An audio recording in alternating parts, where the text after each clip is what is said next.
আপনার অবৈধ ক্ষমতার তারা ছিল রক্ষক, আর এই রক্ষক হতে গিয়ে তারা যে কত ভক্ষণ করেছে সেটা এখন দেখা যাচ্ছে। আপনার আজকের যে দখলদারি ক্ষমতা, এই ক্ষমতার প্রহরী, এই ক্ষমতার সিকিউরিটি গার্ড তো ছিলেন এই বেনজির সাহেবরা, আজিজ সাহেবরা। আপনি ওদেরকে প্রোটেকশন দিয়েছেন, ওরা আপনাকে প্রোটেকশন দিয়েছে। আমি চিন্তা করলাম সাদেক ভাইরা এই দুইটি পিলার নিয়ে আজকের এই মানববন্ধন করছে কেন। মানববন্ধন করার গভীর তাৎপর্য আছে। এই দুইটি স্তম্ভ জেনারেল আজিজ আর বেনজির আহমেদ।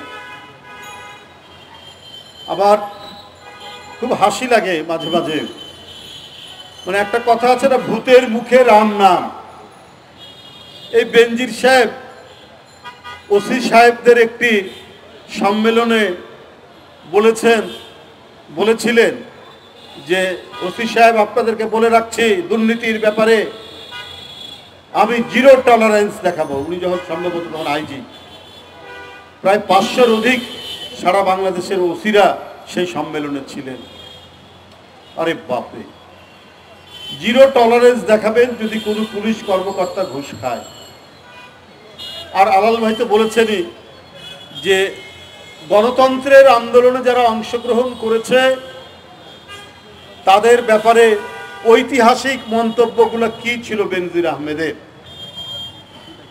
কত ধমক, কত হুমকি, যে অস্ত্র দেওয়া হয়েছে আপনাদেরকে হাডুডু খেলার জন্য। প্রধানমন্ত্রী, আপনি যদি ন্যূনতম আপনার মানবতাবোধ থাকতো, আইনের শাসন থাকতো, সেই দিনই তো আপনি বেনজির সাহেবকে গ্রেপ্তার করতেন। উনি প্রকাশ্য এই দেশের নাগরিক বিরোধী দলদেরকে গুলি করে হত্যার নির্দেশ দিচ্ছেন, আপনি করেননি। কারণ আপনার অবৈধ ক্ষমতার তারা ছিল রক্ষক, আর এই রক্ষক হতে গিয়ে তারা যে কত ভক্ষণ করেছে সেটা এখন দেখা যাচ্ছে। সেটা এখন প্রতিদিন খবরের কাগজে আসছে। আপনার আজকের যে দখলদারি ক্ষমতা, এই ক্ষমতার প্রহরী, এই ক্ষমতার সিকিউরিটি গার্ড তো ছিলেন এই বেনজির সাহেবরা, আজিজ সাহেবরা। আপনি তাদের দম্ভে এবং তারা যে জনগণের উপর যে দমন নীতি চালিয়েছে সেটা তো আজকে সর্বজন বিদিত। জাপানের অ্যাম্বাসেডর বলেছেন যে রাতের অন্ধকারে নির্বাচন হয়েছে 2018 যে নির্বাচন, দামি নির্বাচন 2018 সালের ডিসেম্বর মাসে। কে করেছে? এই আজিজ সাহেব, বেনজির সাহেবরা করেছেন। আমরা জানতাম যে আগে কমপক্ষে সেনাবাহিনীর কর্মকর্তাদের একটা নৈতিকতার জায়গা থাকে, কারণ তারা সবসময় একটি আলাদাভাবে তাদের প্রশিক্ষণ হয়, সব কিছু হয়। এই যে আজিজ সাহেব সেনাবাহিনীর প্রধান হন কি করে, এইটাই তো বিস্ময়কর ব্যাপার। ব্রিটিশ আমল ও ঔপনিবেশিক আমল, ব্রিটিশ বিরোধী আন্দোলন করে অনেক স্বাধীনতার যোদ্ধা, আমরা তাদেরকে স্মরণ করি। ব্রিটিশ আমলেও নিয়ম ছিল যে কোনো উচ্চ পর্যায়ের সরকারি চাকুরি পেতে হলে তার 14 পুরুষের মধ্যে কেউ ফৌজদারি আইনে দণ্ডিত আছে কিনা সেইটা দেখা হতো। যদি দেখা যেত যে হ্যাঁ, তা ফৌজদারি আইনে দণ্ডিত ব্যক্তি, কেউ চোর, কেউ ডাকাত আছে, সে চাকরি পেত না, যতই ভালো রেজাল্ট করত। তার বাপ কৃষক, তার বাপ কোথাও অত্যন্ত সীমিত আয়ের উপার্জন করে, এগুলো কোনো বিবেচ্য বিষয় ছিল না। তার ছেলে বড় চাকরি পাবে।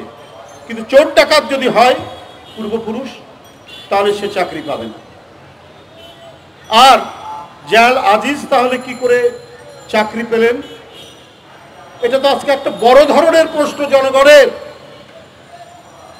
আপনি প্রধানমন্ত্রী মনে করেছেন যে আমার জনগণ লাগবে না, ভোট লাগবে না, নির্বাচন লাগবে না, অবাধ সুষ্ঠু নির্বাচনের কথাটা আমি মাটির মধ্যে গেড়ে দেব,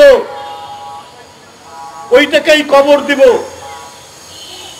আর জীবিত থাকবে এই সমস্ত লোকরা। এই আজিজ সাহেব বললেন স্বাধীনতার পর থেকে নাকি এত সুন্দর নির্বাচন আর কখনো হয়নি। অর্থাৎ যে নির্বাচন 2018 সালের নিশিরাতের নির্বাচন বলে, মিডনাইট নির্বাচন বলে, সেই নির্বাচনকে তকমা দিলেন যেটা নাকি নিশিরাতের নির্বাচন। তারপরের কাহিনী আলাল ভাই বলেছে যে রূপকথার গল্প, আরব্য উপন্যাসের গল্প, পৃথিবীর তাবৎ গল্প কথা একত্রিত করলেও এদের কাহিনী শেষ হবে না। এরা প্রতিদিন আমরা যা দেখছি, প্রতিদিন আমরা যা শুনছি, এটার কোনো শেষ নেই। কারণ আপনি ওদেরকে প্রোটেকশন দিয়েছেন, ওরা আপনাকে প্রোটেকশন দিয়েছে। আর আপনার ভয়ে, আপনার নিপীড়নের ভয়ে প্রধানমন্ত্রী, আপনার গুমের ভয়ে, আপনার বিচার বহির্ভূত হত্যার ভয়ে, আপনার ক্রস ফায়ারের ভয়ে সাংবাদিক, গণমাধ্যমের কর্মী, রাজনৈতিক দল এদের এই দুর্বৃত্তপনা, এদের লুণ্ঠন, এদের জনগণের উপর আক্রমণ, এটার ভিতরে কথা বলতে সাহস পায়নি। এমনকি একজন প্রখ্যাত সাংবাদিক তিনি বলেছেন, আমরা অনেক কিছুই জানতাম, কিন্তু আমরা যদি ওর বিরুদ্ধে কোনো কথা প্রকাশ করতে আমরা ভয় পেয়েছি, কারণ আমাদের পাশে সরকার থাকবে না। সরকার থাকে বেনজিরদের পক্ষে, সরকার থাকে আজিজদের পাশে। যে দেশে, সেই দেশে গণমাধ্যম, সেই দেশে সংবাদপত্রের স্বাধীনতা, সেই দেশে মানুষের নিরাপত্তা, সেই দেশে সাংবাদিকদের নিরাপত্তা যে থাকতে পারে না, সেটা আবার প্রমাণিত। বন্ধুরা আমার, এই তো হলো পরিস্থিতি। এইভাবেই তো এই দেশ পরিচালনা করছেন শেখ হাসিনা। গায়ের জোরে যখন যা করা দরকার সেটাই তিনি করছেন। কই